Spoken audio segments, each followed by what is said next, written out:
नमतो नसल रसूल करीम। अस्सलाम वालेकुम दोस्तों, कैसे हैं आप लोग।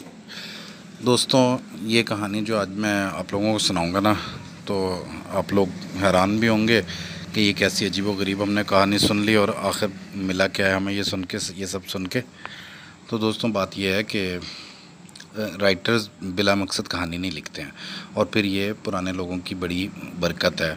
आज हम लोग खुश नसीब हैं कि हमारे पास उन लोगों का इल्म है, और फिर उन लोगों ने दिया है, हम लोगों के लिए लिखा है। चाहे 170 साल पुरानी कहानी है, 170 साल पहले ये पब्लिश हुई थी, लेकिन उस वक़्त भी जो इंसान थे वो हमारे जैसे इंसान थे, उनके भी वही सोचें थी सब। तो वो आज बल्कि रेलिवेंट हैं, और ज़्यादा रेलिवेंट है, और हम उससे उस इल्म से फ़ायदा उठा सकते हैं। और जो भी राइटर गुज़रे हैं पहले, उन्होंने जो कुछ ज़िंदगी में सीखा है वो उन्होंने एहसान ये किया बाकी दुनिया पर कि वो इल्म जो है उन्होंने आगे दे दिया, कहानी की सूरत में दिया है या और तरीके से दिया है, फ़िलासफ़ी में पेश किया है। लेकिन बहरहाल वो दिया उन्होंने बाकी लोगों के लिए, यानी उन लोगों ने बाकी लोगों का ख्याल किया है कि भाई अगली दुनिया तक ये इल्म चला जाए। आज सहूलत का दौर है, हमें वो इल्म मिल जाता है, तो हमें फ़ायदा उठाना चाहिए उससे। तो दोस्तों, पहले तो हम कहानी शुरू करते हैं, उसके बाद फिर इसका एनालाइज़ करेंगे इंशाल्लाह ताला। तो कहानी का नाम है दी नोज़। अब होता कुछ यूँ है कि एक शख्स जो है वो सुबह को सोकर उठता है। वो जब सोकर उठता है तो वो बड़ा हैरान होता है कि उसके चेहरे के ऊपर नाक नहीं होती। वो कहता है मेरी नाक किधर चली गई। वो बड़ा परेशान होता है, और इस परेशानी के आलम में फिर वो सबसे पहले क्या करता है कि अपना मुंह लपेटता है किसी कपड़े से, छुपाता है कि अभी मेरा ये किसी को नज़र ना आ जाए कि मेरी नाक उतरी हुई है। और उसके बाद फिर वो कहता है कि अब मैं इस नोज़ को ढूंढूंगा। वो ढूंढने के लिए निकल खड़ा होता है। तो उसको याद आता है सबसे पहले कि मैं ना एक नाई के पास गया था, बार्बर के पास गया था कल बाल कटवाने, तो मुझे लगता है कि कहीं वहीं ना रह गई हो। यही सोचता सोचता वो अपने घर से निकल आता है। तो दूसरा चैप्टर शुरू होता है बुक का, और वहाँ पर दिखाया गया है कि नाई जो है वो सुबह को सोकर उठता है और नाश्ते की टेबल पे आता है। जब वो नाश्ते की टेबल पे आता है तो वो देखता है कि नाश्ते की टेबल पे वो एक नोज़ नज़र आती है उसको। तो वो कहता है, उसकी बीवी जब देखती है कि ये नोज़ यहाँ पड़ी है तो वो बड़ी कराहियत खाती है उससे। वो कहती है कि ये क्या चीज़ पड़ी है, चलो इसको लपेटो। वो उसको किसी कपड़े वगैरह में बांधते हैं, और फिर वो नाई को कहती है कि जाओ इसको फ़ौरी तौर पर ना नहर में फेंक के आओ, हमारे ये चीज़ जो है ना घर में ठीक नहीं है, इसको फेंक के आओ। अब वो नहर में फेंकने के लिए जाता है, तो अभी वो तैयारी कर रहा होता है इसको नहर में फेंकने की कि अचानक एक पुलिस वाला आ जाता है। और वो पुलिस वाला कहता है, ये तुम क्या कर रहे हो, ये नोज़ क्यों नहर में फेंक रहे हो, तुम एक अहम चीज़ को तुम नहर में क्यों बहाने लगे हो। इस तरह की बातें अभी हो रही होती हैं कि वो अब जेब से पैसे निकालता है, उसको रिश्वत देने की कोशिश करता है, लेकिन पुलिस वाला बहरहाल नहीं मानता। तो इसी दौरान क्या होता है कि नोज़ जो है वो एक इंसानी शक्ल इख्तियार करती है और फौरी तौर पर वहाँ से भाग जाती है।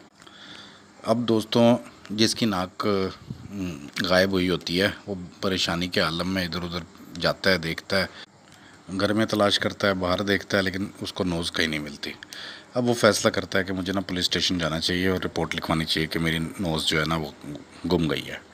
तो वो पुलिस स्टेशन चला जाता है। वहाँ पर उसका मजाक उड़ाया जाता है कि भी देखो भी तुम्हारी नोज़ गुम गई, तो ये कैसे मुमकिन है, तो अब हम क्या करें, हम कैसे तुम्हारी नोज़ को ढूंढें। तो इस तरह की बातें सुन के ना वो कुछ डिसहार्ट होता है। लेकिन बहरहाल पुलिस वाले ये काम करते हैं कि उसकी दरख्वास्त लिख लेते हैं, कानूनी कार्रवाई पूरी कर लेते हैं। अब वो बाहर आता है तो वो बड़ा परेशान होता है कि मेरी नोज़ की रिपोर्ट भी नहीं लिख रहे।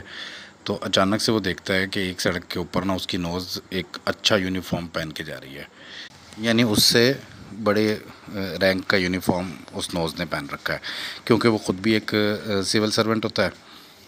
अब क्या होता है कि वो उसके पास जाता है और कहता है कि तुम ना मेरे लग जाओ दोबारा से।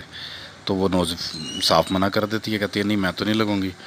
तो ये फिर उसकी बहुत मेहनत से माजत करता है, लेकिन वो नोज़ जो है वो लगने से इनकार कर देती है, बल्कि वो भाग जाती है वहाँ से। अब ये और परेशान होता है, कहता है पुलिस वालों को भी देख लिया और नोज़ ने भी मना कर दिया, अब मुझे ना अखबार वालों के पास जाना चाहिए। वो अखबार वालों के पास चला जाता है। अखबार वाले तो किसी सूरत भी यकीन नहीं करते कि ये कैसे मुमकिन हो गया कि तुम्हारी नोज़ ही गायब हो गई है, गुम गई है। तो हम इसको छापें कैसे, ये तो बड़ी तमस्खर वाली बात लगेगी, लेकिन बहरहाल वो इसको छाप देते हैं, वो किसी अंदाज के अंदर उसको पब्लिश कर देते हैं। अब क्या है कि अब पूरे शहर में इसके मुतल्लिक बातें शुरू हो जाती हैं, ख़ास तौर पर एक बड़े तबके में, अशराफिया में, कि देखो उस शख्स की जो है ना नोज़ गुम गई है। तो उसके ऊपर मुबाहिसे शुरू हो जाते हैं। तो ये शख्स भी मुख्तलिफ़ सड़कों पे अपनी नोज़ को ढूंढ रहा होता है कि फिर अचानक इसको एक बात याद आती है, इसको ख्याल आता है कि वो एक लड़की जिससे वो शादी करना चाहता है, उसकी जो माँ है ना, वो उसका काम लग रहा है, ये उसने मेरी नोज़ गुमने के पीछे उसका हाथ लग रहा है। ये क्या करता है कि ये उसके घर की तरफ चला जाता है। तो इसको पक्का यकीन होता है कि ये नोज़ जो है ना, उसी बुढ़िया और ने ना, उसकी जिस लड़की से शादी करना चाहता है उसकी माँ ने जानबूझ के ये सब कुछ किया है मेरे साथ। तो बहरहाल ये उसके घर पहुंचता है, उसकी बेल बजाता है, वो बुढ़िया से मुलाकात होती है। तो वो इसको देख के बड़ा खुश होती है। ये अंदर जाता है, उससे मीटिंग करता है। तो उसको कहता है कि देखो तुम अपनी बेटी से मेरा शादी नहीं करना चाहती, जिसकी वजह से ये सब कुछ हुआ है, मेरे साथ अच्छा नहीं हो रहा।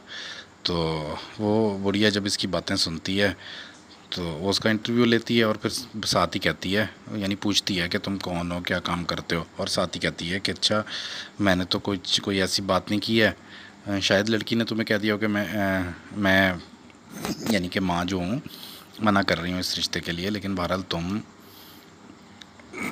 मुझे पसंद हो, मैं अपनी बेटी की शादी तुम्हारे साथ कर दूँगी। वो औरत मान जाती है। तो चलो एक तरफ से इसको थोड़ी खुशी मिलती है कि भाई ये मेरा मसला हल हो गया। ये मेरा एक मसला चल रहा था कि वो लड़की की माँ जो है वो नहीं चाहती थी कि मेरे साथ उस लड़की की शादी हो, उसको मैं पसंद करता हूँ। अब ये लड़का जो होता है ये ज़रा आवारा किस्म का लड़का होता है थोड़ा सा। एक गवर्नमेंट ऑफिसर है, सिविल सर्विस कर रहा है, यूनिफॉर्म पहनता है। तो लेकिन क्या है कि ये अपने क्लबों में जाना और इसका मुख्तलिफ़ लड़कियों के साथ फ्लर्ट करना, ये भी इसके साथ एक इसकी ज़िंदगी का हिस्सा है। तो बहरहाल फ़िलहाल ये सब कुछ भूल के अपनी नोज़ को तलाश कर रहा है, अपनी नाक तलाश कर रहा है। तो बहरहाल ये जब घर जाता है, नोज़ तो उसको नहीं मिलती है, लेकिन वो घर चला जाता है और घर जाकर वो अपने आराम करने लगता है। थक चुका होता है तो लेट जाता है। और दोस्तों फिर जब वो सुबह को उठता है तो वो देखता है कि उसके चेहरे पे उसकी नाक वापस आ गई है। और यहाँ पे निकोलाई गोगोल की ये कहानी जो है ख़त्म हो जाती है। तो दोस्तों बहुत खूबसूरत कहानी। तो दोस्तों ये वर्ल्ड की एक बड़ी कहानी है। तो अक्सर लोग इसका जो एनालाइज पेश करते हैं वो यही कहते हैं कि जी कि इज़्ज़त जो है ये बड़ी चीज़ है। नाक, मुझे अपनी ना एक पोएम का एक शेर याद आ गया, वो मैं आप लोगों को सुनाना चाहूँगा। हरियाणवी ज़बान में मैं आज तक ख़ुद भी नहीं समझ सका कि मैंने वो हरियाणवी में पोइट्री कैसे कर ली। तो उसका एक शेर कुछ यूँ है कि जे सोना चांदी मोती होएं त नाक नमूद न मिट्टी होएं, सब शर्म भरम सब पर्दा धनवा, वारे धनवा वारे धनवा। एक पोएम है, मैं किसी वक्त सुनाऊंगा आपको इंशाल्लाह ताला।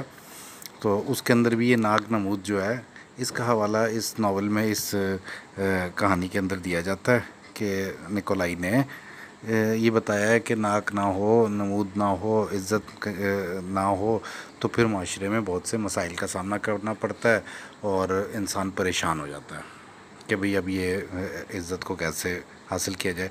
इस कहानी के अंदर एक सीन कुछ यूँ था कि उसकी नाक पुलिस वाले ढूंढ लेते हैं, पुलिस वाले नाक ढूंढते हैं, ये पुलिस स्टेशन जाता है और अपनी नाक वसूल कर लेता है एक मर्तबा। तो वो लेकिन फिट नहीं होती है उसके ना, वो कर नहीं पाता है, अपने दोबारा लगा नहीं पाता अपने चेहरे के ऊपर। फिर वो पुलिस वाले कहते हैं कि भैया आप इसको ना कहीं हॉस्पिटल चले जाओ। वो डॉक्टर के पास चला जाता है। डॉक्टर बहुत जान मारते हैं, बहुत कोशिश करते हैं कि किसी तरह से ये लग जाए, तो वो फिर भी नहीं लगती है। और ये बहुत परेशान हो जाता है, ये अपने साथ रख कर फिर आखिरकार ना उस औरत की माँ के पास चला जाता है। तो दोस्तों जब इज़्ज़त ख़राब हो जाए तो वो फिर वापस आना भी बहुत मुश्किल होता है। बल्कि मुश्किल क्या, एक मरतबा ख़राब हो गई वो फिर वही उसके बारे में लोग फ़ील करते हैं। दोस्तों आजकल के दौर में एक चीज़ की परवाह कम हो गई है थोड़ी, कि अपनी रिस्पेक्ट की ना। वैसे तो बज़ाहिर तो कोई भी नहीं चाहता कि मेरी इज़्ज़त ख़राब हो, क्योंकि इज़्ज़त एक बड़ी चीज़ है।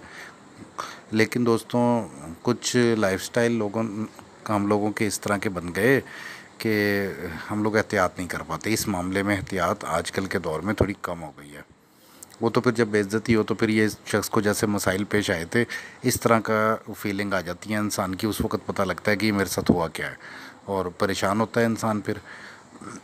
और अभी कुछ दिन पहले ना एक दोस्त बुज़ुर्ग हैं काफ़ी, वो बता रहे कि बेटी की शादी हुई थी दूसरे शहर में, अभी कुछ 2-1 साल हुए हैं, एक बेटा भी हुआ है। तो अब वो हाफिज़ कुरान है, जो उनके हस्बैंड हैं, उनकी बेटी के उनके दामाद जो हैं, और बड़े नेक इंसान हैं। लेकिन क्या है कि वो कहीं फेसबुक पे कहीं इन्वॉल्व हो गए हैं किसी औरत के साथ, किसी लड़की के साथ, और अब वो उससे भी शादी करना चाहते हैं, या उनका अफेयर चल रहा है, या बीवी ने इस तरह से उनको कहा है। तो बहरहाल बड़ी धमकियां लगाई हैं उनके ससुर ने, कभी अब आपके ऊपर केस किया जाएगा, ये वो, यानी इस तरह की बात जो है ना। अव्वल तो इस तरह की बात का खुल जाना, सामने आ जाना कि इस शख्स के औरत के साथ किसी और औरत के साथ ताल्लुकात हैं, तो ये शादीशुदा लोगों के लिए किस कदर बदनामी वाली बात है, बच्चों के सामने कितनी बदनामी वाली बात है, बाकी दुनिया वालों को पता लगे उनके लिए कितनी बदनामी वाली इंसान के लिए कितनी बदनामी वाली बात है। तो वो नाक को उसकी जो है ख़राब हो जाती है इस मामले के अंदर। दोस्तों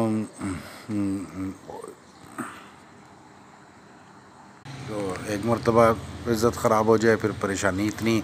अब वो देखे कहानी में वो दिखा रहे हैं, वो लोगों के पास जाता है, ताकतवर के पास जाता है, पुलिस के पास जाता है, इश्तिहार देता है, तो वो और बदनामी फैलती रहती है। यानी बेसिकली कहानी में कोई अखबार दफ्तर कोई उसका इश्तिहार नहीं था, बल्कि होता क्या है, निकोलाई ये बताना चाहते हैं कि फिर वो एक जगह पे रहती भी नहीं है, वो फिर पूरे शहर में फैल भी जाती है।